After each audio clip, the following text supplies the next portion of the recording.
Welcome to Sculpture Vulture. I'm Lucy Branch, a sculptural conservator and author who is endlessly fascinated by public sculpture. I bring you a series of interviews with sculptors and other fascinating people involved in the field that inspires me, and I hope will do the same for you. You can see the photographs that accompany the episode and the show notes at sculpturevulture.co.uk. Hello, Sculpture Vultures, and thank you for joining me today. I have just got back from Venice, which was very lovely. I had a kind of weekend trip, started just at the end of last week, which was a businessy bit. But then I joined my old cohort of students from a course that I did 30 years ago in Venice. So a kind of 30-year reunion, and it really was very fun because we had actually the 30-year group older than us. So we had people in their 80s from the first cohort of students that went on the course. Then there was us lot, middle-aged, like just about to hit 50 kind of thing. And then we had the students that are on the course right now. So it was a real spread of ages and a really fantastic kind of reunion, full of energy and full of some real great characters, especially the 80-year-olds. They were quite hard to keep up with, actually. And I had huge respect for them being able to still climb all those bridges. But it really was quite a sensational weekend for me. Lovely to reconnect with old friends. That's always wonderful. But nothing that makes you feel, quite as old as jumping forward like 3 decades in a single moment. There were quite a lot of people that I had not seen for 30 years, and it's kind of a shock, as if you're all supposed to be exactly the same, and you are, but you're kind of not either. And the thing that was really a treasure for me this weekend was actually reuniting with Venice itself and all its artistic wonders, because as like an 18-year-old, I'd never even taken an art history class before. I studied sciences and maths, and I met these brilliant sort of Catholic artists, the kind of Bellinis and Titians and Tintorettos, in their rightful place. Their works are not necessarily taken out and into a studio, like in a gallery, the way they are all around the world when you go and see those collections. Their masterpieces are still in the right places, more or less, like as in the churches in Venice. And it was one of these things that I was completely bowed out over by the kind of splendour of the works in those little dark caverns of churches at the time. And I kind of expected this pilgrimage to be more about meeting the sites again, but with much more familiarity, and also viewed through that lens of, seasoned lens, shall we say. After all, I have now long time ago completed an art history degree. I have a master's. I've run my own art business. You might expect me maybe to be a little bit jaded by so many types of art, and particularly the things that you came across and were impressed with when you were 18. You maybe think possibly not right now. And yet I stood in front of Bellini's masterpiece in San Zaccaria, and I was shaken by the experience, actually. I really returned to that awe that I had experienced all those years ago. I actually lost myself for a moment in just the cleverness of the poses, the way the drapery falls, those beautiful lines, the perspective. They managed to create altarpieces with architecture in them, and those bits of architecture marry up with the real architecture in the church. It's just so unbelievably clever.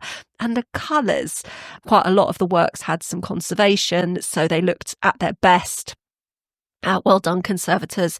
And they radiated charisma, those colours in that very dark environment.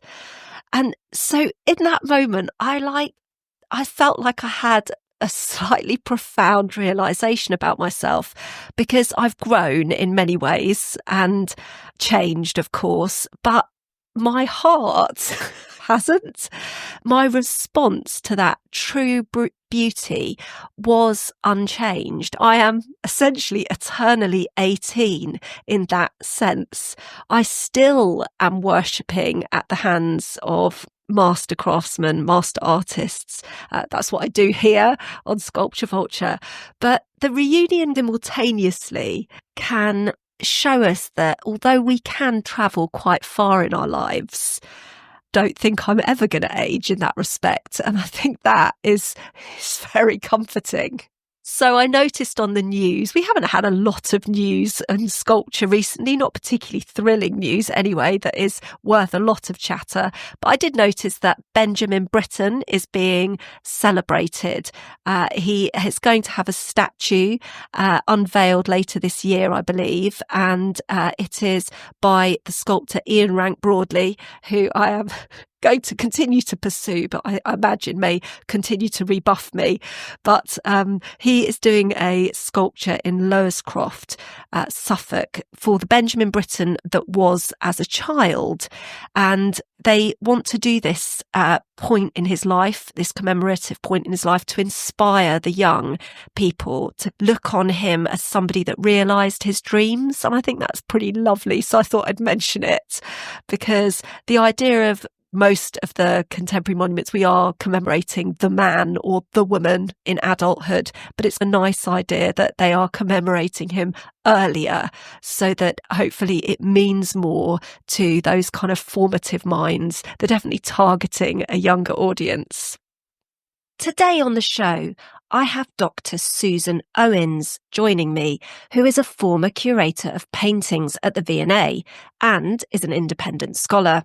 She has published widely on 19th and early 20th century art and culture, and has a particular interest in drawings and paintings. However, that's not how I came across her, but she recently wrote a fantastic article which did catch my attention in the Country Life magazine, and it's called Time Stands Still, and she took her readers on a tour of Britain in 50 monuments. Now, this is a delightful medley of historic and contemporary sculpture, and features a couple of our very own Sculpture Vulture interviewees, sculptors such as Hewell Pratley and Basil Watson. And I really enjoyed the article, both from an art historical point of view and also because she included quite a few monuments that were not really on my radar because they're not specifically bronze per se. And it's a real joy for anyone who enjoys history. So today we're going to discuss the article in a little bit more depth, a bit more detail, draw out a few of our particular favourites.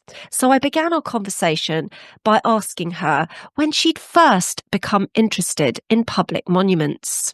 Gosh, I've always been interested in what works of art can tell us about the past as well as about the present.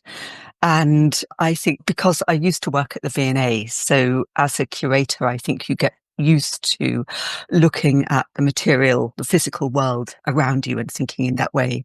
But it all came to a head really about 2 years ago because I wrote a book called Imagining England's Past. And that was published by Thames and Hudson. And that was really all about our relationship with the past and how artists and writers have tried to remake the past and reimagine it in paintings and sculptures and monuments and poems and novels. And so it's this idea of creatively reimagining the past. So that's been very much, that was something that I'd been thinking about for so long. So it was wonderful to have the opportunity to write that book. And then, of course, I was completely thrilled when Country Life came to me and said, would I like to write this big article about monuments for their Christmas issue, because I just thought, oh, well, that's a really brilliant opportunity. I was delighted. So I was more aware of you in the kind of 2D space, but I feel like now the 3D objects have got you. And they pulled you over to their category. I think that's the thing about working at the V&A, which is it's slightly your in two worlds, because you've got your own specialism, which for me was paintings, watercolours, drawings. So that's all flat art, as you might call it. But of course, at the V&A, you're constantly surrounded by all these amazing works of art of all different kinds from all around the world. So you can never forget, you can never just be in your little 2D world. You're always aware of this great world going on around you. Yeah, what a fascinating place to work in as well. I was just saying before we came on air about how I studied there, and I felt like they had this wonderful sort of joined upness with Imperial there, the university, and also Natural History Museum. And so I got to go into also these other little pockets, and they would say, oh, we're just doing some analysis on this object, and they were using maybe a machine in one of the other buildings. And then they would say, oh, and we've got NASA in here, they're looking at a meteorite, come and have a look, can you identify this metal or whatever? And I was like, this is marvellous, because there's just a lot of minds there and a lot of kind of different niches, like you say, and so you can be fascinated by all of them, even if they're not your specialism. Exactly. So. Yes, that's one of the great strengths of the V&A. And of course, at one point when the V&A was first, it was the South Kensington Museum at the time when it was first established in the 1850s. It was all these museums. It had natural history and science as well as art. So it was envisaged as this great museum of absolutely everything you could imagine and then at a certain later point, it became these other bits were hived off into other museums. But it's really lovely that they're just across the road from each other. So there's still this amazing communication between us. Yeah, fantastic. So look, this particular article that you wrote for Country Life, can you tell the audience a little bit about the article itself? Because it's a bit different from your book, obviously. So I'll let you do that in your own words. They came to me and said, would I write an article about monuments in Great Britain, so in England and Wales, Scotland, Northern Ireland. I had to limit it to 50, but they wanted me to really imagine it as a kind of tour around Great Britain through its monuments. It had to be 50, and it had to be fairly evenly spread geographically. But as well as that, it also had to include ancient monuments as well as very up-to-date monuments. So the first thing I had to do really is just work out, how do you define a monument? Because if you look up the definition, as I of course immediately did, Buckingham Palace is a monument. But I thought, actually, no, I want every monument to have some kind of commemorative function. That for me was the kind of the bedrock of how I was going to define this. But it was so hard to keep it down to 50. How you did it. I was just like, it's impossible. I had a map. I printed out a map of Britain, and I really just put dots on it to make sure I was covering the ground as evenly as I possibly could. But I could have chosen 100, 500 really easily. There are so many. When you start to think about monuments, you realise that the whole of Great Britain is just absolutely bristling with them. There's so much going on, and not just in towns and cities, but in the countryside as well. They're absolutely everywhere. When you start to see them, they're like the collective memory of our country. Yeah, absolutely. I was really interested in the chronology, because you didn't do it from a chronological point of view, really, did you? How did you come at the article? There was such lovely selection of images, and I was like, actually, maybe she's done it visually. It was really just about geography. I think that's how Country Life imagined it. They said, imagine it's basically a tour. So you're taking your readers. So we started in London, then we went to the southeast into Essex and Kent, and we drifted around from one place to the next, looking at monuments here and there. So they had some kind of that was the imaginary journey we were going on. So within that, we were jumping around in terms of time, thousands of years, from amazing prehistoric monuments to monuments that have just been inaugurated. Yeah, I was pleased to see some contemporary works alongside the more traditional historic works, and then the kind of things that have been with our culture for like hundreds and hundreds of years. I thought it made a lovely medley. The one that I was surprised to see in, but quite delighted that you put in, was the Mark Quinn sculpture, obviously that stood on the Colston plinth. It was Jen Reid, isn't it? I liked the fact that it was included because it was a kind of guerrilla installation, actually. There was no permission given to put her up there. Why did you decide to put her in? I really wanted to have that Mark Quinn in. I just felt it was so important because monuments have been so much in the news at the moment, with Edward Colston being toppled and then Jen Reid getting on that plinth and making that Black Power salute. And also I thought, because it's country life, I thought maybe, it's going to be a bit traditional. I wanted to make sure there was something just that was a bit more radical and a bit more cutting edge in there as well, just almost to demonstrate how emotive and how powerful monuments are today. Because one thing that has really struck me while I was writing the article was that they have such an effect. Monuments just radiate the values, whether it's the values with which they were erected or later values, but they're never inert. They're always speaking to us, and we feel very strongly about them. And with the Edward Colston, it just felt as though, why was he still there in 2020? A man who had made such a fortune out of the West African slave trade. It seemed absolutely remarkable that it hadn't already been removed. And it's no wonder that there was this very violent reaction to people who just found the values that it implied, this culture of respect, absolutely intolerable. And I felt that an artistic response to that, the Mark Quinn, I think he's a wonderful artist anyway, but I just thought that was a really powerful thing to do. And also I quite like the idea of the guerrilla monument. Installation, So it feels as though it comes from the people. It's not always a kind of the result of a committee decision. Absolutely. There are lots of things to say there, actually. The reason that it still stood there is because we've got no darn curators for public spaces.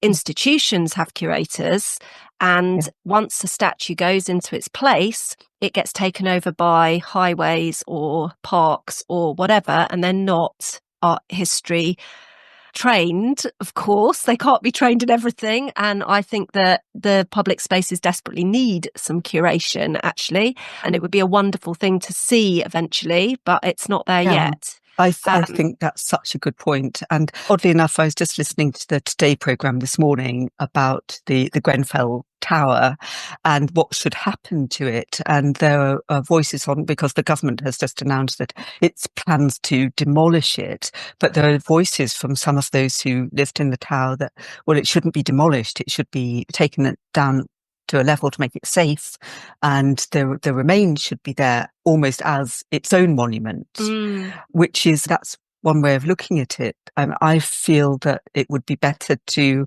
take it down but erect some kind of monument in its place. That's my feeling about it, because I just think that monuments they've got a function which is to make us think, to make us reflect, but also there's some kind of redemptive power that a monument to a disaster should have as well.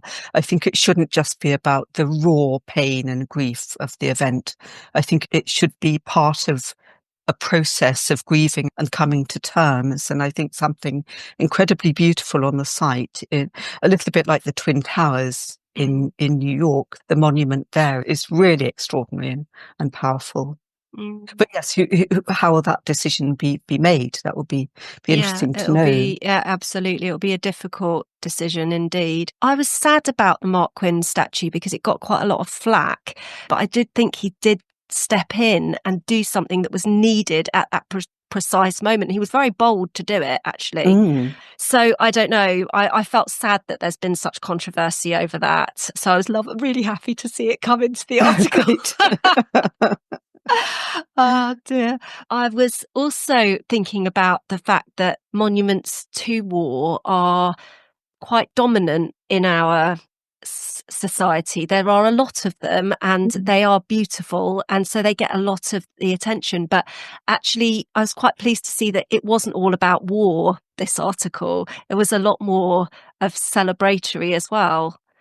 was there one particularly that you felt might, I don't know, you would like to have maybe included that didn't go in? Gosh, there were such a lot that I left out. I really wanted to have in. I really wanted to have Gillian Waring's sculpture of Millicent Fawcett, the suffragist in Parliament Square. I think that's a wonderful, it's very understated, no less powerful for that. I wanted to have that in just because I love John Donne. I really wanted to have John Donne, the sculpture, the memorial to him, which is a statue of him wearing his shroud in a niche in St. Paul's, but which he dictated himself how it should look. He's standing on his own funerary urn with his shroud tied up at the top of his head. Really peculiar thing. And and I would have loved to have had the Arundel tomb from Chichester Cathedral as well. I think that would have been a lovely thing to have there. I felt as though what I was trying to do was to cover a lot of ground, and I wanted to have everything in there from the cenotaph to Greyfriars Bobby. I just thought it was important to have the animals in there as well. So there's a monument in there to Lord Byron's dog Bosun, which is at Newstead Abbey in the grounds of Newstead, and it's rather wonderful. It's it's moving. There's a wonderful poem on the dog's tomb, all about how this is an animal that had beauty without vanity and strength without ferocity, and it's just this really lovely thing. But it's really quirky and perhaps peculiarly British to have. We've got an awful lot of animal monuments. Absolutely, and I think that there is possibly no nation that appreciates their animals quite as much as we do. But I think sad statistic that there's more animal sculptures, monuments than there are to women. I read, but I think actually we're on the up now, because the last few years we've suddenly had I think that might have been about half a dozen years ago, and suddenly I think we've had quite a spike. So I'm really hoping we overtake the animals soon. It's about time, isn't it? Yeah, absolutely. Now, you and I decided we would chat about just a couple of monuments that we particularly loved, maybe from your article. And so I thought I would let you lead on this. Which monument did you pick particularly that you thought might be worth discussing? One that I really love, and partly because it's quite close to where I grew up in Derbyshire, is a monument to a little girl, a 5-year-old called Penelope Boothby, who died in 1791. And her father, Sir Brooke Boothby, was a rather extraordinary man. He was an amateur poet and a philosopher. He was part of the Romantic movement, and he felt that it was incredibly important to feel close to nature. There's a very famous portrait of him in the Tate Gallery by Joseph Wright of Derby, showing him reclining on the grass next to a stream, being at one with nature. Their only daughter died. The two of them were absolutely bereft. Their own relationship ended. They parted at her graveside, and that was it. They never lived together again. And almost as part of the process of mourning, Sir Brooke Boothby commissioned various works of art to commemorate her. And one of them was a marble sculpture by Thomas Banks. And it's really remarkable. It's in a church in Ashbourne in Derbyshire. It was actually in the series Gentleman Jack, if anyone has seen that. I'm sure most people have seen that. And it's very moving because whereas most funerary sculptures in churches have a lot of extraneous trappings and conventional framework, this doesn't at all. It's just a marble sculpture of Penelope wearing her normal clothes, and it's as though she's asleep in her bed at home. And it's incredibly simple, and it's very charming. It's got a wonderful inscription on it, which is, "She was in form and intellect most exquisite. The unfortunate parents ventured their all on this frail bark, and the wreck was total." And while Thomas Banks was working on it, Brooke Boothby would go into his studio pretty much every day to check on progress. And he would stand there and weep as he saw this form of his daughter taking shape. And then when it was installed in the church, for a long time, it was kept in a box, presumably because he felt it was just such a personal statement of his own grief and grieving process. He just didn't want it to be exposed to the common gaze, to most people going in and seeing it in the way, because no one would see it in the way he did. Gosh, it's just such a sad story, but also it's such a beautiful thing. It represents that kind of tragedy just brilliantly. I can see why you wouldn't want to share it. And I don't know, I find marble as well for a child seemed perfect material choice. It was so innocent and it glows almost. Yeah. Yes. Do you know when it came into public view? Was it a little bit later? It was. I'm not sure exactly when it did. No. It was quite a bit later. Whether it was after Sir Brooke's death, I'm not sure. But it's, as you say, it's so much about innocence, and this was almost a new idea about childhood at the time as well. This idea that a child wasn't a little adult who had to be shaped and whipped into shape. It was this idea of childhood innocence, which the marble really brings across. It's very moving, but that's what I think the best monuments that, as we were saying earlier, it continues to be moving to this day. You don't need to have known this little girl. She almost becomes a universal thing. And that's partly to do with the material, that marble. And it's, as you said, that wonderful, the way it seems to glow from within. It does. And I wonder whether just the continual presence of the father and obviously his incredible pain that he was going through, it's almost like it seeped into the sculpture somehow. Yes. Or maybe the artist was it was so tangible, that grief, that he was able to translate it into the shapes. Because I think that really, the minute you look at it, you feel that pain, even if you don't really understand what the story is, and immediately that obviously she was taken too young, but it's very eloquent. Absolutely. So the piece I chose, it had to be a bronze, I'm afraid. I went with Boudicca, which is on Westminster Bridge, and that was the Thornicroft, but Thomas rather than Hamo, who I know helped a bit with his father's piece, but I think this is really Thomas's magnum opus, really, and I think the Boudicca story, it was obviously Queen Victoria. She's on the throne. She is a great figure, and Britain is looking to its classical past, which it doesn't have. So it's wonderful to find this sort of queen of the kind of Celtic queen, the Iceni, to parallel Victoria with. And so we've got this kind of made up classical past and association with queens at the time. And I love the fact that it's one of the very few monuments of women at this time. And obviously she is she's more of a fictional character, really, as in she was a real person. The chariot is not really a real version of her. And I'm sure she didn't gallop without any reins, holding her horses, and her daughters, who sadly they all came to a terrible end because of they obviously were fighting what they felt was an incredible wrong, that Boudicca's husband had died and left his land and wealth to both the rulers of the time, the Romans, but also to his wife and family. And they just said, no way, this is ours. And she fights against her oppressors.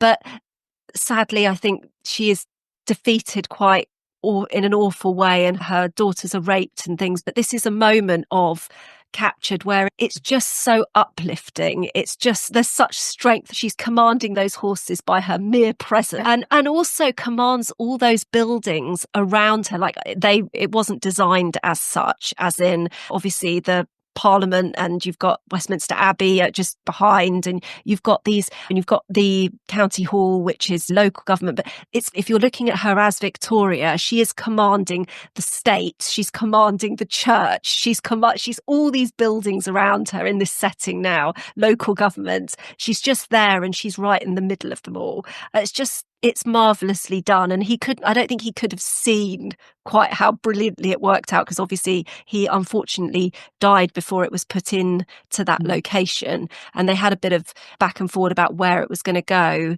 When I'm feeling like a little bit defeated by life, I look at Boudicca, that statue, and I think it's a triumphant kind of thing. It's just glorious, isn't it? Absolutely glorious. But it's so interesting, those parallels between Queen Victoria and Boudicca, because Boudicca's name means victory as well.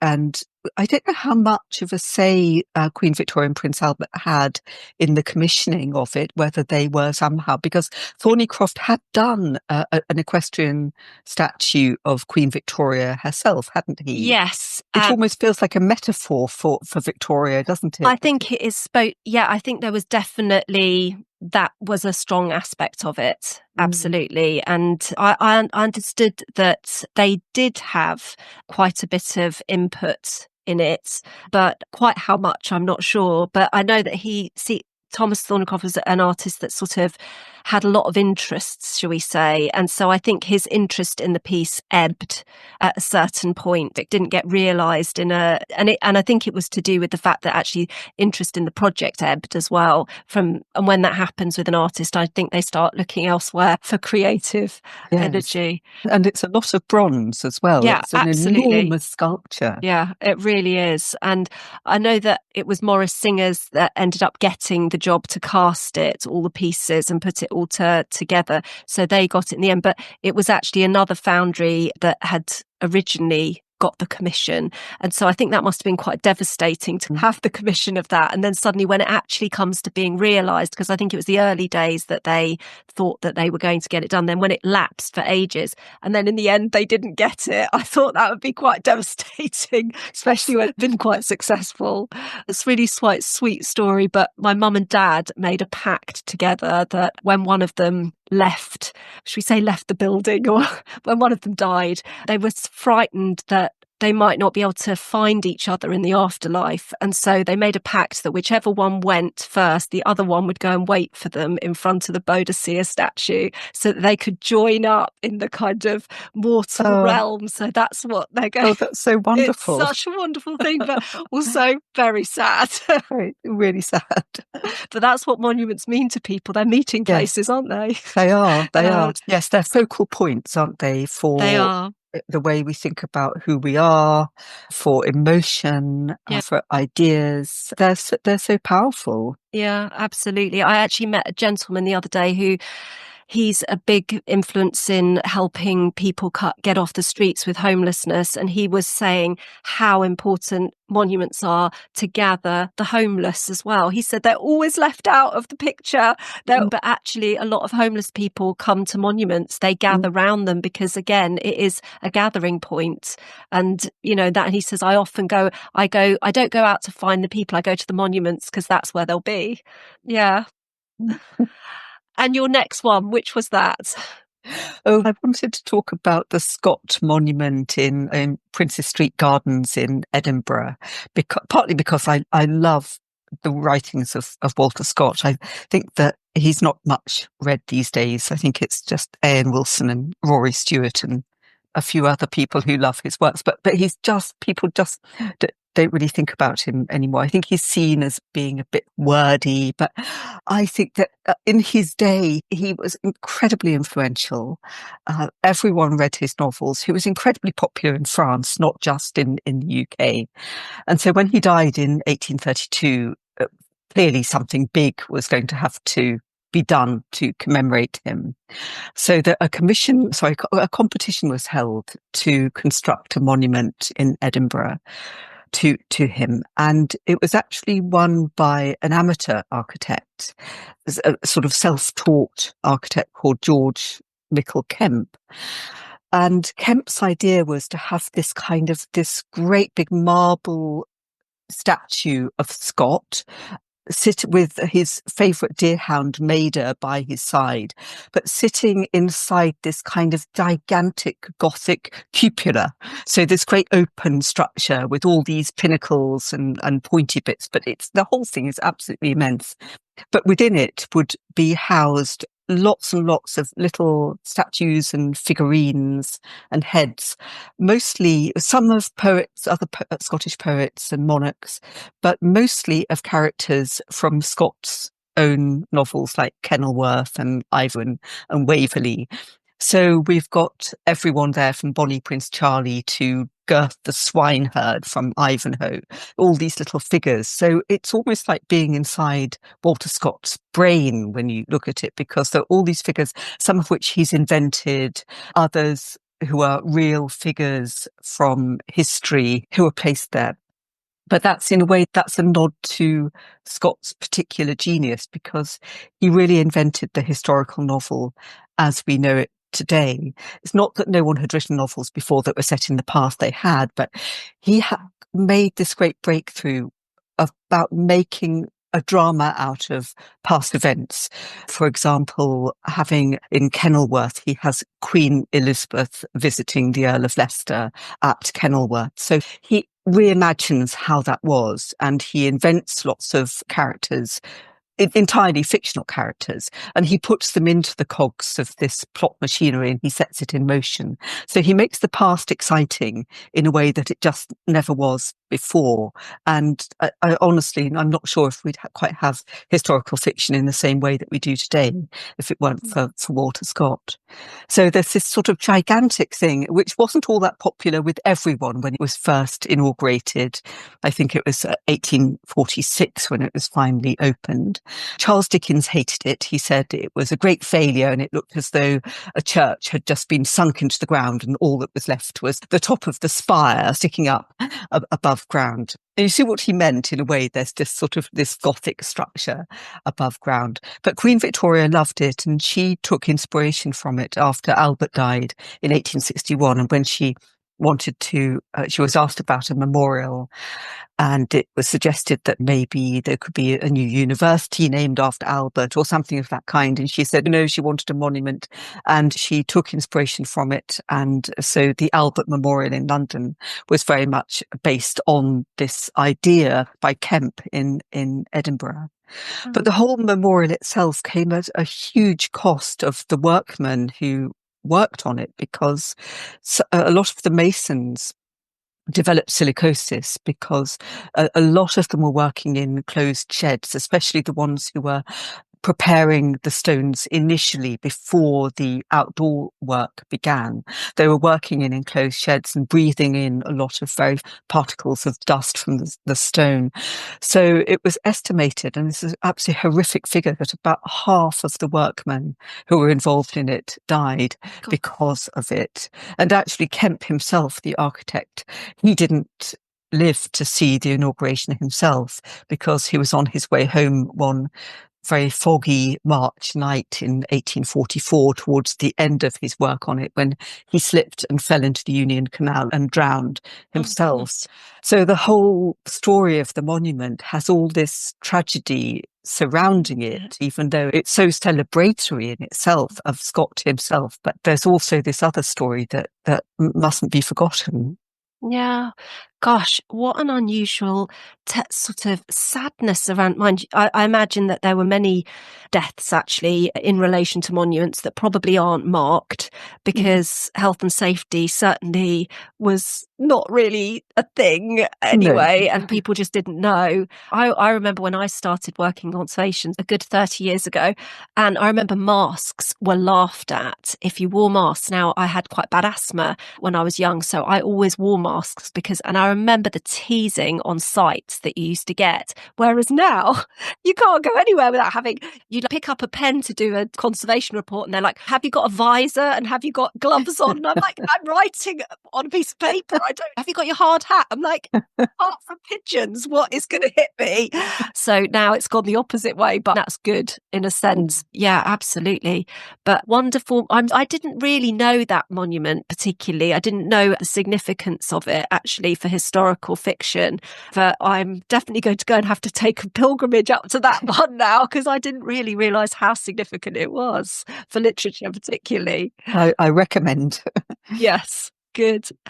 And my final piece that I wanted to mention is one that's a big favourite with most people, which is the Royal Artillery Memorial in Hyde Park. Obviously commemorates the First World War, the division that lost nearly 50,000 soldiers in the war, and is a piece that nearly everybody knows, not only because it's got this very public location in the centre of London at Hyde Park, but because of jagged statues that are, as war memorials go, I think even now are felt to be the pinnacle of what a good war memorial is. The fact that Jagger designed the monument, so quite a lot of people think of the bronze sculpture as Jagger's, but the rest of the monument as well, the marble as part of it, which isn't to be ignored either, because you've got the huge howitzer on the top. And I know that was part of very much what the committee wanted. They wanted a representation of the machinery, the artillery, and that wasn't something actually, because of things like the cenotaph, which was very minimal and the design was reduced down in such a way, very popular. But on the other hand, they wanted something that showed what was done there. And I think this monument really does that very articulately. But it's a funny piece when you look at it, because it's much more than one thing. It's not just the figures. They stand there and they're part of that big block of stone, and obviously the howitzer on top, but it feels like there's a lot going on to me in it, which is why you can spend so much time looking at it. It's really one of those monuments that draws you in, whatever you decide to focus in on. And Jagger's got this incredibly, this realism about his figures and the solidity of the figures, and they're solemn and they're noble, and yet you feel like they're not the kind of men on plinths that you see around the city in the same way. They are more down to earth because they're in their soldier's garb. And his sort of addition of this figure, which at the back, the figure of the deceased soldier, and he's covered partially, and out. I think he had to really fight for that addition to the monument, is my understanding, that too much realism was too painful, they felt, and it should be suggested but not shown. And yet he's saying, no way, this should be shown. This is how awful war is. And I just think that monument is something where he's managed to combine art with that kind of, it's like there's a moral note there to humanity, that yes, art is very important, but don't forget the hideousness of what happened. Yeah, for me, that's war memorial of all war memorials, really. I agree. I just think it's painful. It's even details like you were saying, their kit, and the fact that one of them has got, the shell carrier has his panniers strapped to his legs, and the driver is wearing these massive, heavy protective boots. And they just little details like that. These things are obviously really cumbersome and difficult to wear.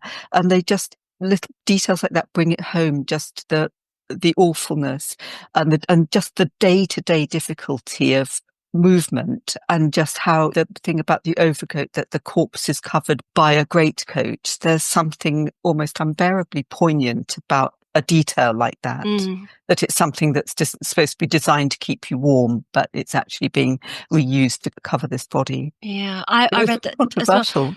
Yeah, very controversial. But also I read that Jag was like, I'll do it for free, that figure at the back, because it was unwanted. You get that for nothing. And they ended up paying him some small amount, really, actually, for it, because they were saying it was unwanted, but they didn't want to be beholden to the artist. So they felt they had to, but he wanted it so much. He felt it was so important that it's not about the money.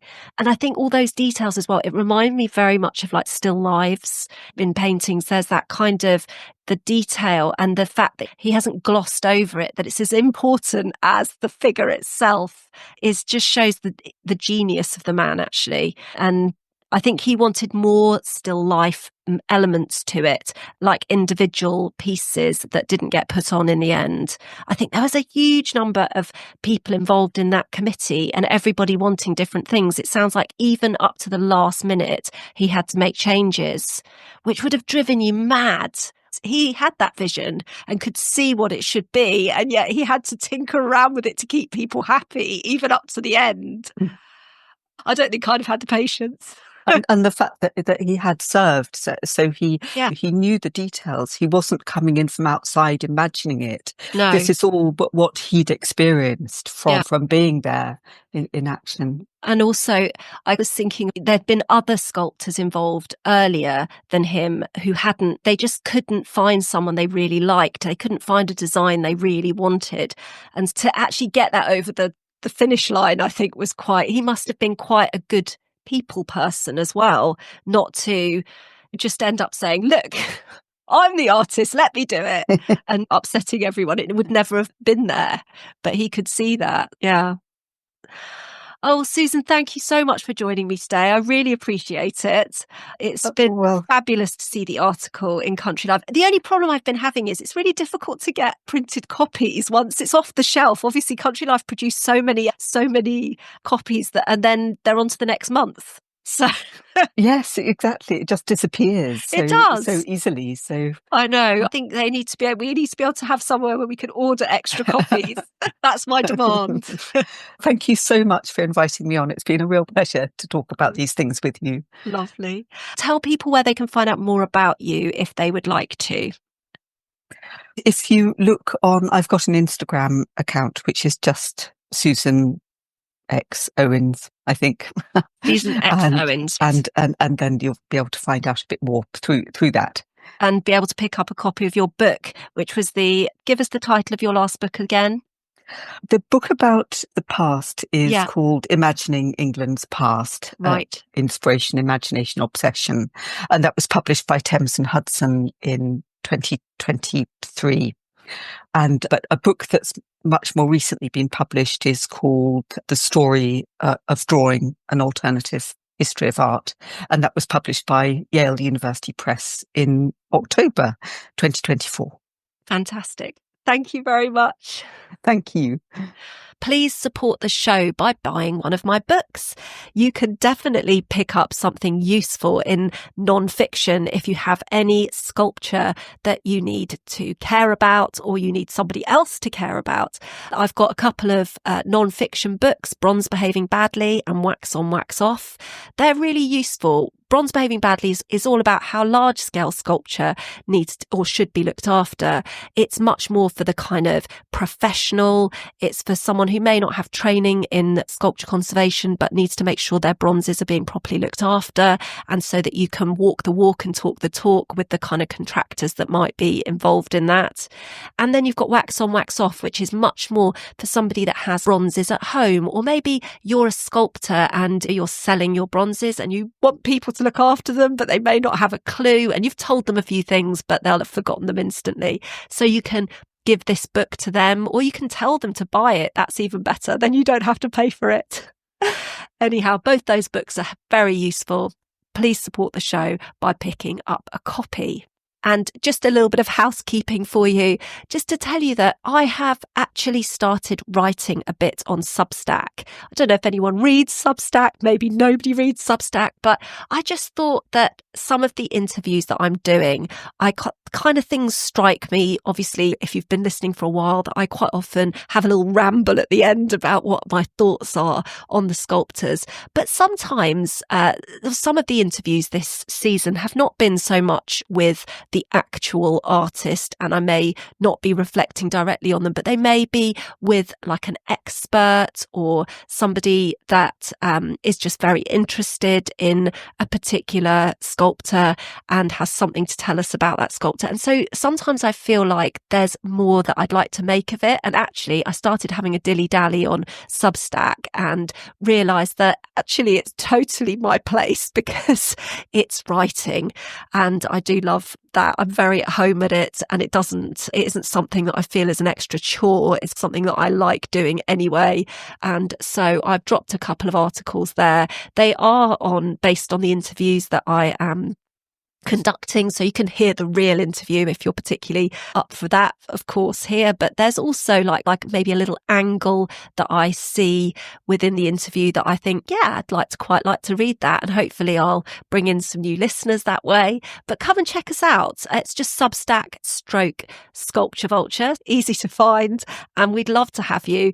And you never know, I might actually put some other bits and bobs up on there as well, just things that I'd like to share. But if you'd like a little bit more of the whole Sculpture Vulture information and nonsense, then just come along and join us.